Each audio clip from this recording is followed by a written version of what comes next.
ఆది పరాశక్తికి. అటువంటి పరమ పవిత్రమైనటువంటి ఈ అమ్మ చరిత్రని వినడం, చెప్పడం, చెప్పించడం మహాభాగ్యం అని చెప్పి వ్యాసుల వారు తెలియపరిచారు. కర్త కారయతి చైవ ప్రేరకశ్చ అనుమోదక సర్వదా సర్వకార్యేషు చత్వారః సమభాగినః. ఈ యొక్క పరమ పవిత్రమైనటువంటి ఈ దేవీ భాగవతాన్ని, ఈ సప్తాహ కార్యక్రమాన్ని లేదా ఈ యొక్క చరిత్రని చెప్పించినటువంటి వాళ్ళకి, చెప్పినటువంటి వారికి, విన్నటువంటి వారికి, వీళ్ళందరికీ కూడా 4 భాగాలుగా ఫలితము వస్తూ ఉంటుంది అని చెప్పారు. కర్త అంటే దీనికి ఎవరైతే కర్తో వారికి, అంటే మనకి ప్రస్తుతానికి ఆరాధ్య ఛానల్ స్తోత్రనిధి వాళ్ళు దీనికి కర్త. కారయతి చైవ దీనికి కారకులు రమా సమేత సత్యనారాయణ స్వామి వారి దేవాలయము దీనికి కారణం అయి ఉంది. ప్రేరకశ్చ మీరందరూ కూడా ఈ భాగవత ప్రవచనాన్ని, అమ్మవారి చరిత్రని ఎప్పుడు చెప్పిస్తారండి, ఇటువంటి కార్యక్రమాలు ఎప్పుడు జరుగుతాయి, మరలా ఈ సత్సంగాలు ఎప్పుడు ఉంటాయి, అమ్మ చరిత్రను మేము ఎప్పుడు వింటాము అంటూ తపన పడుతూ ఎవరైతే ప్రయత్నం చేస్తూ ఉంటారో, ప్రేరేపిస్తూ ఉంటారో, ప్రేరణ కలిగిస్తూ ఉంటారో, ఈ కర్తలకి కారకులకి ఎవరైతే ప్రేరణ కలిగిస్తూ ఉంటారో వారికి కూడా అమ్మ యొక్క అనుగ్రహం 25% కలుగుతుందంటారు. కర్తకి 25%, కారకులకి 25%, ప్రేరకులకి 25%, అనుమోదక మీరందరూ వచ్చి ఇక్కడ కూర్చుని శ్రద్ధగా వింటున్నారు కదా ఈ యొక్క కార్యక్రమాన్ని, ఏదో మంచి కార్యక్రమం జరుగుతుంది. సత్సంగత్వే నిస్సంగత్వం, నిస్సంగత్వే నిర్మోహత్వం, నిర్మోహత్వే నిశ్చలతత్వం, నిశ్చలతత్వే జీవన్ముక్తి అని శంకరాచార్యులు చెప్పారు కదా. కాబట్టి ఈ సత్సంగాన్ని, అమ్మ యొక్క చరిత్రని విని తరిద్దాం అని వచ్చి కూర్చుని వింటున్న మీ అందరికీ కూడా అమ్మ యొక్క అనుగ్రహం 25% కలుగుతూ వస్తుందంట. ఇలా ఆ యొక్క 100% 25, 25, 25, 25 భాగాలుగా అమ్మ అనుగ్రహం అందరిపైన ఉంటుందంట. అటువంటి పవిత్రమైనటువంటి ఈ దేవీ భాగవతాన్ని నైమిషారణ్యములో ఒకానొకప్పుడు ఋషులందరూ కలిసి 1000 సంవత్సరాల పాటు యాగము చేశారు. ఆ యాగములో 1000 సంవత్సరాలు యాగం అంట. ఒకసారి ఆలోచన చేయండి. ఆ యాగ సందర్భముగా ఈ యొక్క దేవీ భాగవతాన్ని, ఈ అష్టాదశ పురాణాలని అన్నింటినీ కూడా అక్కడ చెప్పడం జరిగింది. సూతుడు సౌనకాది మహామునులకి తెలియపరిచారు. ఈ దేవీ భాగవతం సూతుడు సౌనకాది మహామునులకు తెలియపరిచారు. కానీ దానికి పూర్వము జనమేజయ మహర్షి తన జనమేజయుడు, ఇది మనం కట్ చేయాలి తర్వాత, పరీక్షిత్ మహారాజు కుమారుడైనటువంటి జనమేజయుడు తన తండ్రికి ఏ గతులు ప్రాప్తించాయి అన్నటువంటి చాలా దుఃఖముతో, వ్యధతో, ఎందుకంటే ఆయన పొందినటువంటి మరణము తక్షకుడు అన్నటువంటి పాము చేత కాటు వేయబడి చనిపోయాడు. అది మనందరికీ భాగవతం చెప్పుకున్నాము. ఆ సందర్భంలో ఆ చరిత్ర అంతా మనకి తెలిసినటువంటిదే. నా తండ్రికి ఉత్తమ గతులు కలిగేయా లేదా అని చాలా బాధపడుతున్నటువంటి సందర్భములో, దానికంటే ముందు ఆయన చేసినటువంటి సర్పయాగము జరిగింది.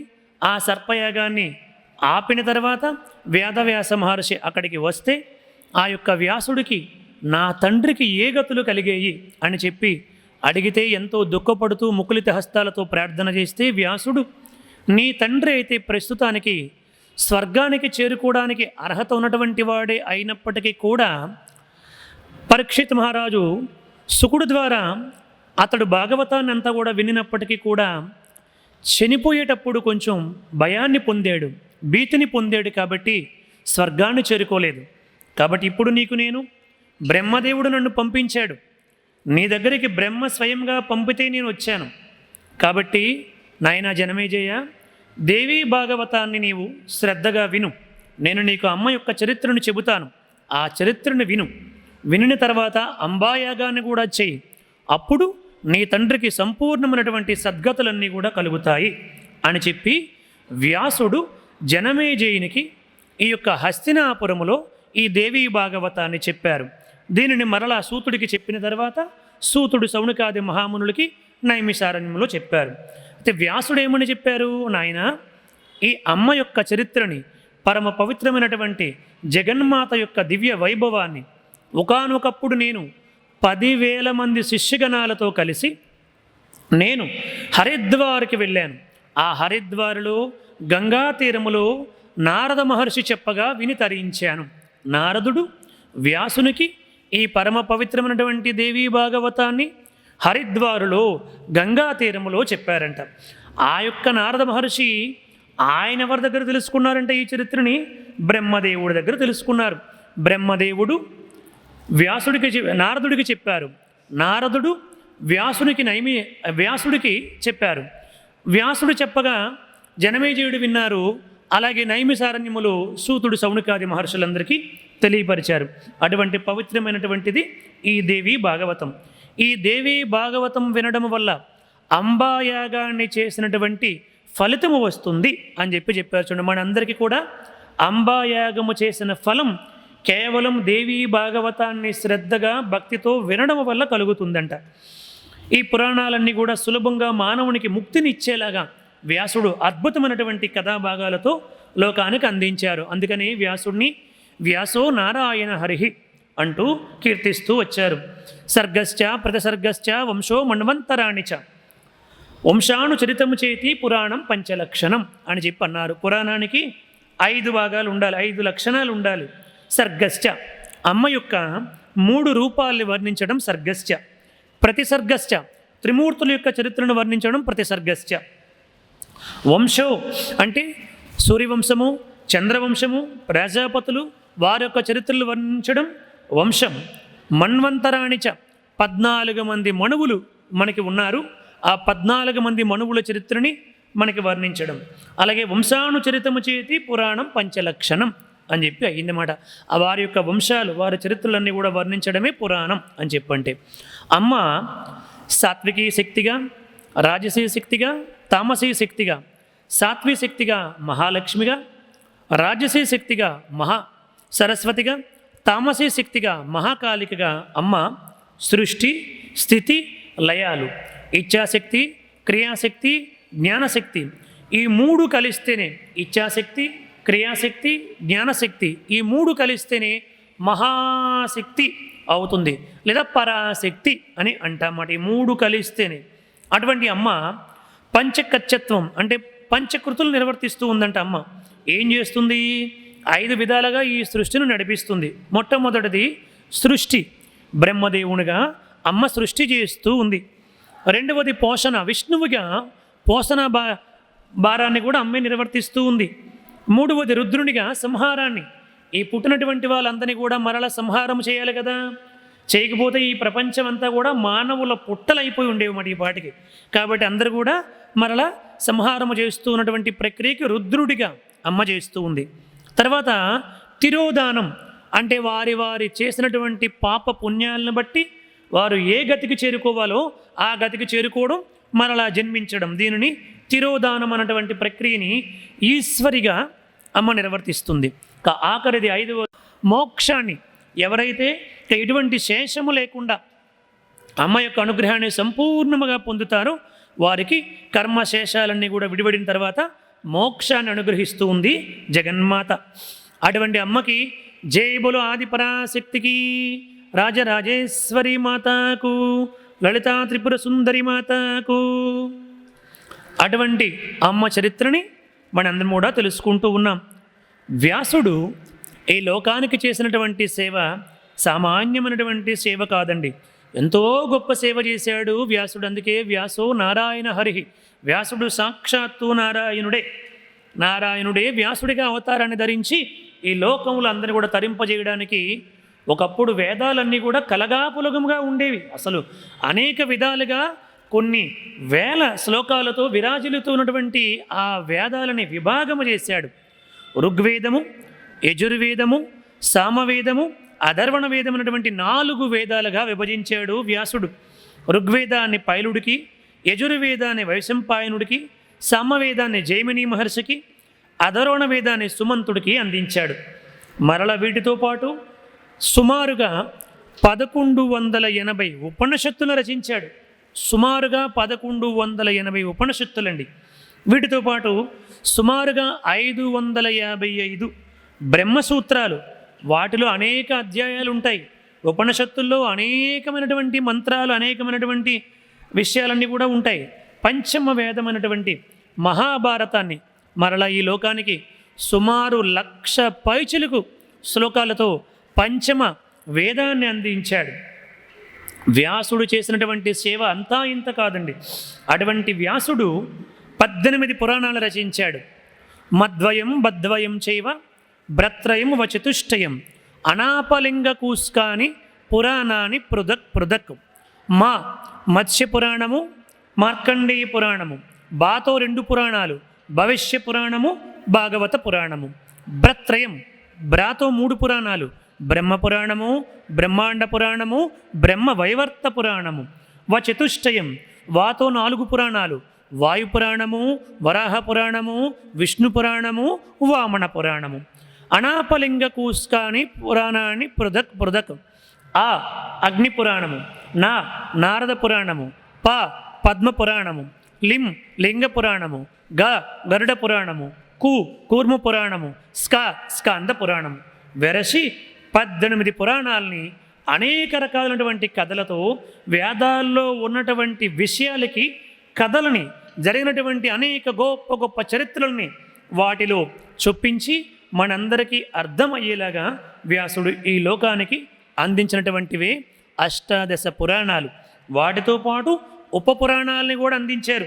అష్టాదశ పురాణాలు మత్స్య పురాణము, మార్కండేయ పురాణము, భవిష్య పురాణము, భాగవత పురాణము, బ్రహ్మ పురాణము, బ్రహ్మాండ పురాణము, బ్రహ్మ వైవర్త పురాణము, వాయు పురాణము, వరాహ పురాణము, విష్ణు పురాణము, వామన పురాణము, నారద పురాణము, పద్మ పురాణము, అగ్ని పురాణము, లింగ పురాణము, గరుడ పురాణము, కూర్మ పురాణము, స్కంద పురాణము. వెరసి 18 పురాణాలు. మత్స్య పురాణములో 14,000 శ్లోకాలతో మత్స్య పురాణాన్ని, మార్కండేయ పురాణము 9,000 శ్లోకాలతో, భవిష్య పురాణాన్ని 14,500 శ్లోకాలతో, భాగవత పురాణాన్ని 18,000 శ్లోకాలతో, దేవీ భాగవతాన్ని కూడా, భాగవతం అంటే దేవీ భాగవతము, కృష్ణ భాగవతము, అది కూడా 18,000 శ్లోకాలతో, బ్రహ్మ పురాణాన్ని 10,000 శ్లోకాలతో, బ్రహ్మాండ పురాణాన్ని 12,100 శ్లోకాలతో, బ్రహ్మ వైవర్త పురాణాన్ని 18,000 శ్లోకాలతో, వామన పురాణాన్ని 10,000 శ్లోకాలతో, వాయు పురాణాన్ని 14,600 శ్లోకాలతో, విష్ణు పురాణాన్ని 23,000 శ్లోకాలతో, వరాహ పురాణాన్ని 24,000 శ్లోకాలతో, అగ్ని పురాణాన్ని 16,000 శ్లోకాలతో, నారద పురాణాన్ని 25,000 శ్లోకాలతో, పద్మ పురాణాన్ని 55,000 శ్లోకాలతో, లింగ పురాణాన్ని 11,000 శ్లోకాలతో, గరుడ పురాణాన్ని 19,000 శ్లోకాలతో, కూర్మ పురాణాన్ని 17,000 శ్లోకాలతో, స్కంద పురాణాన్ని 81,000 శ్లోకాలతో, పెద్ద పురాణం మాటది. స్కంద పురాణం 81,000 శ్లోకాలతో వెరసి ఈ 18 పురాణాలు మరియు 18 ఉప పురాణాలు సనత్కుమార, నృసింహ, నారద, శివ, దుర్వాస, కపిల, మానవ, ఉషనస, వరుణ, కాళిక, సాంబ, నంది, సౌర, పరాశుర, ఆదిత్య, మహేశ్వర, భాగవత, వశిష్ఠ అన్నటువంటి 18 ఉప పురాణాలని కూడా వ్యాసుడు ఈ లోకానికి అందించాడు. వెరసి ఇవన్నీ కలిసి సుమారుగా ఈ 18 పురాణాలు, ఉప పురాణాలు 6,80,000 శ్లోకాలు సుమారుగా ఉన్నాయంటండి. 6,80,000 శ్లోకాలతో ఈ 18 పురాణాలు, ఉప పురాణాలని మనందరికీ సులభముగా ఈ వేదాలలో, ఉపనిషత్తులలో, బ్రహ్మసూత్రాలలో ఉన్నటువంటి ఆ జ్ఞానాన్ని, జ్ఞాన భాండాన్ని మనం అర్థం చేసుకోలేము. కాబట్టి ఈ పురాణాల రూపంలో వాటి అనేక చరిత్రల్ని ఆధారముగా మనము ఎలా జీవిస్తే అమ్మ యొక్క అనుగ్రహానికి పాత్రులము అవుతాము, ఎలా జీవించకూడదు, ఏ కర్మకి ఏ ఫలితము వస్తుంది, ఎలా ఈ జన్మని సార్థకము చేసుకోవాలి అన్నటువంటి అనేక విషయాల్ని ఈ యొక్క అష్టాదశ పురాణాలుగా, ఉప పురాణాలుగా అందించారు. అయితే వ్యాసుడు అన్నటువంటిది ఒక పదవి అండి. అంటే మన దేశానికి ప్రధానమంత్రి, రాష్ట్రపతి అవి పదవులు. ఆ పదవిలో ఎవరుంటే వారే మనకి ప్రధాని అంటాం. ప్రస్తుతానికి అమ్మ యొక్క దివ్య అనుగ్రహం చేత మన దేశానికి ఒక గొప్ప ప్రధానమంత్రి నరేంద్ర మోడీ గారు మన దేశానికి ప్రధానమంత్రిగా ఉన్నారు. వారు ఉండడం వల్లే మన సనాతన ధర్మము, హిందూ ధర్మము ఈరోజు ఇంతగా అభివృద్ధి చెందుతూ వచ్చింది. అటువంటి అదొక పదవి, ప్రధానమంత్రి అన్నటువంటిది ఒక పదవి. అదే విధముగా వ్యాసుడు అన్నటువంటిది కూడా ఒక పదవి. ఈ యొక్క విషయాన్ని చెప్పగానే సూతుడిని శౌనకాది మహామునులు ప్రశ్నించారు. ఏమిటి, వ్యాసుడు అన్నటువంటిది ఒక పదవా? అదొక బాధ్యత. ఆ పదవిలో ఇంతవరకు ఎవరెవరు వ్యాసులుగా ఉన్నారు? ఎవరెవరు ఆ బాధ్యతని, ఈ యొక్క వేదాలని, ఉపనిషత్తులని, బ్రహ్మసూత్రాలని, పురాణాలని ఈ లోకానికి ఆయా సందర్భాల్లో ఎవరెవరు వ్యాసులుగా ఉండి ఈ లోకానికి అందించారో మాకు తెలియపరచండి అని ముకులిత హస్తాలతో శౌనకాది మహామునులు సూతుడిని ప్రార్థన చేశారు. అప్పుడు సూతుడు చెప్పాడు, నాయనా, ఒకానొకప్పుడు వ్యాసుడిగా, మొట్టమొదటి వ్యాసుడిగా బ్రహ్మదేవుడు వ్యాసుడిగా ఉన్నారు. రెండవ వ్యాసునిగా ప్రజాపతి వ్యాసునిగా ఉన్నారు. తర్వాత ఉసేనుడు వ్యాసునిగా ఉన్నారు. నాలుగవ వ్యాసునిగా బృహస్పతి ఆ బాధ్యతను నిర్వర్తించారు. ఐదవ వ్యాసునిగా సూర్యుడు వచ్చారు. ఆరవ వ్యాసునిగా మృత్యుదేవత ఆ బాధ్యతను నిర్వర్తించింది.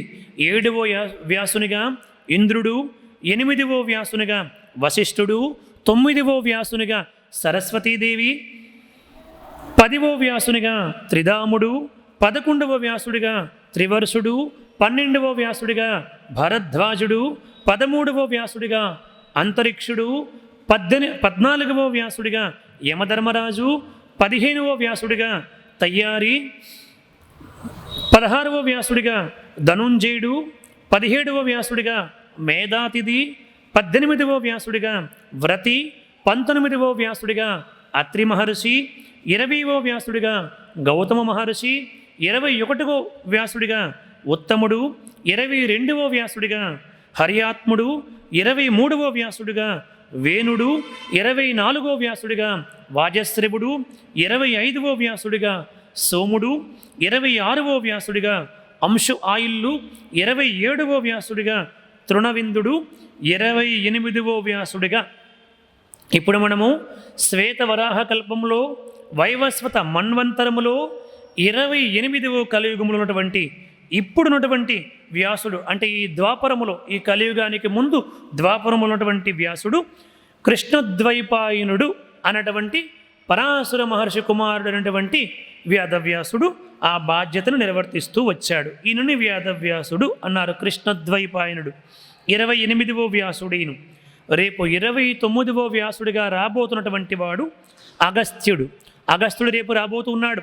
ఆయనకి అమ్మ యొక్క అనుగ్రహాన్ని సంపూర్ణముగా పొందాడు. స్వామివారు కూడా అనుగ్రహించారు. తత్కారణముగా 29వ వ్యాసుడిగా అగస్త్య మహర్షి రాబోతున్నారు. 30వ వ్యాసునిగా అశ్వత్థామ, భవిష్యత్తులో 30వ వ్యాసునిగా అశ్వత్థామ రాబోతున్నారు. శ్రీకృష్ణుడు కూడా అమ్మాయి కూడా ఆయనకు అనుగ్రహించారు. తత్కారణముగా 30వ వ్యాసుడిగా రాబోతున్నారు అని చెప్పారన్నమాట. ఇంతమంది ఆ యొక్క బాధ్యతను నిర్వర్తించారు ఇంతవరకు అని చెప్పగానే వారు అడిగారు, సూతుడిని శౌనకాది మహర్షులు అడిగారు, స్వామి 28వ ద్వాపరం అంటున్నారు, అసలు ఎన్ని ఉంటాయి? ఈ కల్పాలు ఎన్ని? ఈ యొక్క మన్వంతరాలు ఎన్ని? వాటి చరిత్ర ఏమిటో సంక్షిప్తంగా మాకు తెలియపరచండి. ఇప్పుడు ఉన్నటువంటి వాడు వైవస్వత మనువు అంటున్నారు. ఇంతకు పూర్వం ఉన్నటువంటి మనువులు ఎవరు?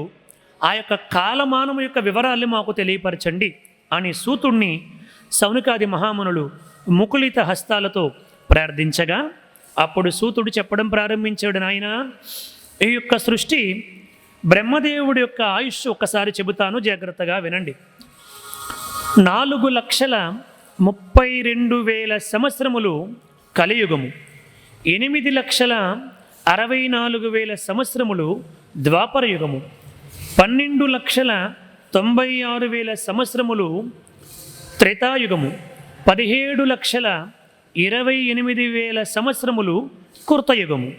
ఈ 4 కలిస్తే అంటే కలియుగము, ద్వాపరయుగము, త్రేతాయుగము, కృతయుగము, ఈ 4 కలిస్తే వాటిని చతుర్యుగము లేదా మహాయుగము అని కూడా అంటారన్నమాట.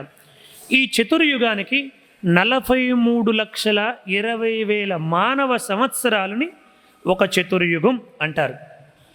ఎటువంటి చతుర్యుగాలు 71 చతుర్యుగాలు అయితే, ఈ 4 కలిస్తే ఒక చతుర్యుగం. ఇటువంటి చతుర్యుగాలు 71 చతుర్యుగాలైతే దానిని ఒక మన్వంతరం అంటారు. ఒక మనువు యొక్క కాలము 71 చతుర్యుగాలు. ఇటువంటి 14 మన్వంతరాలు కలిస్తే దానిని ఒక కల్పము అని చెప్పంటారు.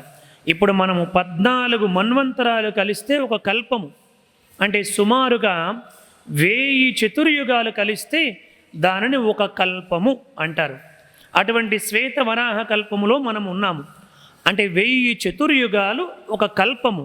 బ్రహ్మదేవుడికి ఒక కల్పము అంటే 1000 చతుర్యుగాలు గడిస్తే బ్రహ్మదేవుడికి ఒక పగలు. మరలా కల్పం అయిపోయిన తర్వాత మరలా 1000 చతుర్యుగాలు గడిస్తే బ్రహ్మదేవుడికి ఒక రాత్రి. అటువంటి కల్పము అయిపోయిన తర్వాత మరల బ్రహ్మదేవుడు సృష్టిని ప్రారంభిస్తాడన్నమాట. అంటే బ్రహ్మదేవుడికి ఒక రోజు గడవాలి అని చెప్పంటే బ్రహ్మదేవుడికి 2000 చతుర్యుగాలు గడిస్తే బ్రహ్మదేవుడికి ఒక రోజు అవుతుంది.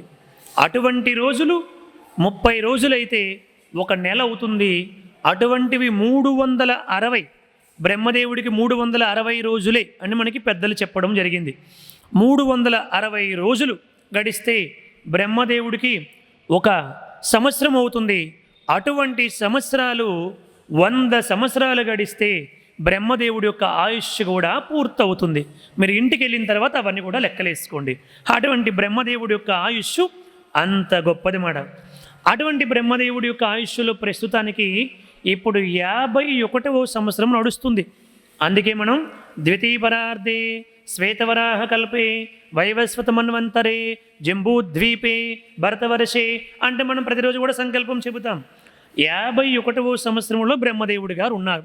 రేపు రాబోయే బ్రహ్మ ఆంజనేయ స్వామి బ్రహ్మదేవుడిగా రాబోతూ ఉన్నారు. గంధమాదన పర్వతంపై తపస్సు చేసుకుంటూ నిశ్చలముగా ఉన్నారన్నమాట ఆయన. సరే, అటువంటి బ్రహ్మ ప్రతి ఒక 1000 సంవత్సరాలకి ఒక కల్పం అవుతుంది కదా. అటువంటి కల్పాలు బ్రహ్మదేవుడి యొక్క ఆ 100 సంవత్సరాల ఆయుష్ ప్రమాణాన్ని తీసుకుంటే బ్రహ్మదేవుడి గారు 360 రోజులు ఒక సంవత్సరానికి ఆయనకి ఉంటే 100 సంవత్సరాలు ఉంటారు కాబట్టి 36,000 కల్పాలు చేస్తారండి బ్రహ్మదేవుడు. అంటే 36,000 కల్పాలు పూర్తయి 36,000 కొత్త సృష్టిలు చేస్తారు. అంటే మనము రాత్రులు వదిలేసి కొత్త సృష్టిలు ఎన్ని చేస్తారంటే 36,000 సార్లు బ్రహ్మదేవుడు అంటే ఇప్పుడున్నటువంటి బ్రహ్మదేవుడు ఈ కల్పాలని సృష్టిస్తూ మరలా కొత్త సృష్టిలు చేస్తూ ఉంటారు. అటువంటి బ్రహ్మలు ఇప్పటి వరకు ఎన్ని వందల మంది ఎన్ని వేల మంది అయిపోయారో ఎవరికి కూడా తెలియదు మాట. ఇది నాయన సృష్టి అమ్మ యొక్క శక్తి అంటే అంత గొప్పది అని చెప్పడం జరిగిందన్నమాట. ఇప్పుడు మనందరం కూడా బ్రహ్మదేవుడికి 51వ సంవత్సరములో శ్వేత వరాహ కల్పములో వైవస్వత మన్వంతరములో అంటే 7వ మనువు అంటే 14 మంది మనువులు ఉంటారన్నారు చెప్పాము కదా. అందులో మొట్టమొదటి మనువు 14 మంది మనువులలో మొట్టమొదటి మనువు ఒక మనువు కాలమానం ఎంత 71 చతుర్యుగాలు ఒక మనువు యొక్క కాలమానం. ఆ 14 మంది మనువులే రిపీట్ అవుతూ ఉంటారన్నమాట. మరలా వాళ్ళే అది ఒక పదవి. ఆ మనువు అయిపోతే మరొక మనువు ఆ పదవిలోనికి వస్తారన్నమాట. మొట్టమొదటి మనువు స్వయంభూ మనువు, 2వ మనువు స్వారోచిస మనువు, 3వ మనువు ఉత్తముడు, 4వ మనువు తామసుడు, 5వ మనువు రైవతుడు, 6వ మనువు చాక్షుషుడు, 7వ మనువే వైవస్వత మనువు. మనం ఇప్పుడు వైవస్వత మన్వంతరములో ఉన్నాం. రేపు రాబోయేది 8వ మన్వంతరం సూర్యసావర్ణి. ఛాయాదేవికి సూర్యుడికి పుట్టబోయినటువంటి వాడు సూర్యసావర్ణి మనువు కాబోతున్నాడు. 9వ మనువు దక్షసావర్ణి, 10వ మనువు మేరుసావర్ణి, 11వ మనువు బ్రహ్మసావర్ణి, 12వ మనువు రుద్రసావర్ణి, 13వ మనువు రైత్యుడు, 14వ మనువు బౌత్యుడు లేదా ఇంద్రుడు అని కూడా అన్నారు. ఇలా 14 మంది మనువుల యొక్క కాలముతో ఈ సృష్టి ఇలా ఇప్పటికీ ఎన్ని మన్వంతరాలు ఎన్ని కల్పాలు ఎన్ని యుగాలు గడిచినాయో చెప్పడం ఒక అమ్మకి తప్ప ఎవరికి సాధ్యము కాదు. అటువంటి అమ్మ యొక్క చరిత్రని ఈ దేవీ భాగవత అంతర్గతముగా ఈ 7 రోజుల పాటు అమ్మ మన చేత ఎంత భాగాన్ని చెప్తే అంత భాగాన్ని మనందరం కూడా తెలుసుకుని అమ్మ యొక్క అనుగ్రహానికి మనందరం కూడా పాత్రము అవుదుముగాక. పరమ పవిత్రమైనటువంటి ఈ దేవీ భాగవత సప్తాహాన్ని ఆరాధ్య ఛానల్ స్తోత్రనిధి వారు ఈ పవిత్రమైనటువంటి కార్యక్రమాన్ని మనందరమీ అమ్మ యొక్క చరిత్ర విని తరించాలని, తద్వారా మనందరమి కూడా ఈ జన్మని అమ్మవారి యొక్క అనుగ్రహముతో ఎటువంటి కష్టాలు, నష్టాలు, బాధలు, ఆపదలు, సమస్యలు లేకుండా సంపూర్ణమైనటువంటి అమ్మ అనుగ్రహముతో ఈ జన్మని సార్థకము చేసుకోవాలని ఎంతో భక్తితో ఈ యొక్క కార్యక్రమాన్ని ఏర్పాటు చేసినటువంటి ఆరాధ్య ఛానల్ స్తోత్రనిధి వారికి మరియు మీ అందరికీ కూడా అమ్మ యొక్క సంపూర్ణమైనటువంటి దివ్య అనుగ్రహ ఆశీస్సులు సర్వదా ఉండాలని హృదయపూర్వక ప్రార్థన. జై బులు ఆది పరాశక్తికి, జగన్మాతాకి, రాజరాజేశ్వరి మాతాకు. దుర్గే దుర్గే దుర్గే జయ జయ మా.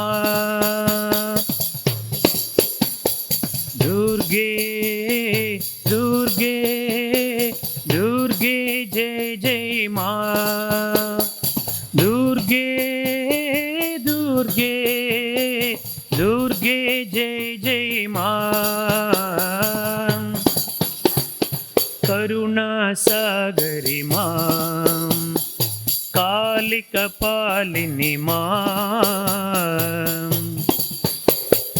కరుణా సాగరి మా, కాళిక పాలిని మా. జగదోద్ధారిణి మా, జగదోద్ధారిణి మా. దుర్గే జయ జయ మా. అంబ దుర్గే జయ జయ మా. దుర్గే దుర్గే దుర్గే జయ జయ మా. కరుణా సాగరి మా, కాళిక పాలిని మా. జగదోద్ధారిణి మా, జగదోద్ధారిణి మా. దుర్గే జయ జయ మా. దుర్గే జయ జయ మా. దుర్గే దుర్గే దుర్గే జయ జయ మా. Thanks for watching. Please comment, like, share and subscribe our channel.